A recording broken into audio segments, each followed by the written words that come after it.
जिल्ह्यातील ऐतिहासिक निकाल गोपाल पाडवी यांच्या विजय याबाबत अधिक माहिती अशी की नंदुरबार जिल्ह्यातील लोकसभा निवडणुकीची गेल्या अनेक दिवसाची खासदारकीची प्रतीक्षा आज संपली असली तरी नंदुरबार जिल्ह्याचा हा निकाल नोंद करण्यासारखा आहे।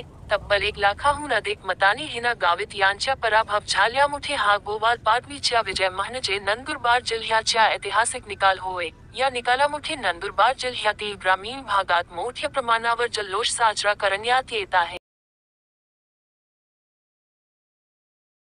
सगळ्या जनतेचे काय आभार मानाल? खरं तर जनतेचा आभारच मानावा लागेल का जनतेने निवडणूक हातात घेतली। मी सुरुवातीपासून सांगत होतो उमेदवार असतो महत्त्वाचा, पण ही जी निवडणूक होती खास करून जनतेने हातात घेतली होती आणि जनतेचाच विजय झाला आहे। निश्चितपणे इंडिया आघाडीमध्ये पण जनतेचाच विजय होणार असं मला वाटतं। 10 वर्षाचा रेकॉर्ड तोडलेला आहे आपण। पुन्हा काँग्रेस पक्षाचे विस्मृत झाले होते ते जागरण झालेले आहे, काय सांगाल तुम्ही याच्याबद्दल? नंदुरबार लोकसभा मतदारसंघ काँग्रेसचा बालेकिल्ला राहिला होता।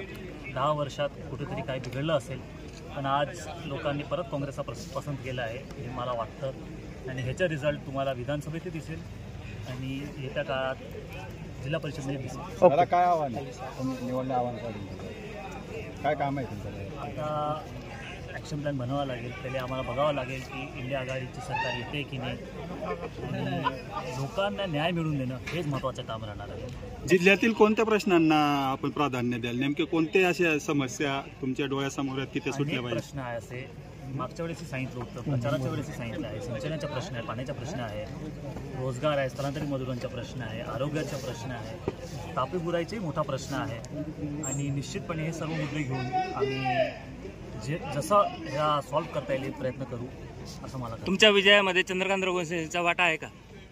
मी दुसऱ्या पक्षाचं काय बोलू शकत नाही, पण निश्चितपणे जेव्हा प्रचार करत होतो लोकांनी जो सहभाग दिला म्हणजे जे जुळत गेले निश्चितपणे त्या सर्वांची मदत झाली आहे, आशीर्वादही भेटला आहे। कोणत्या मित्रपक्षांच्या? महाविकास आघाडीचेही होतं, संघटनाचेही होते आणि निश्चितपणे जे लोक जुळत गेले त्यांचाही फायदा झाला।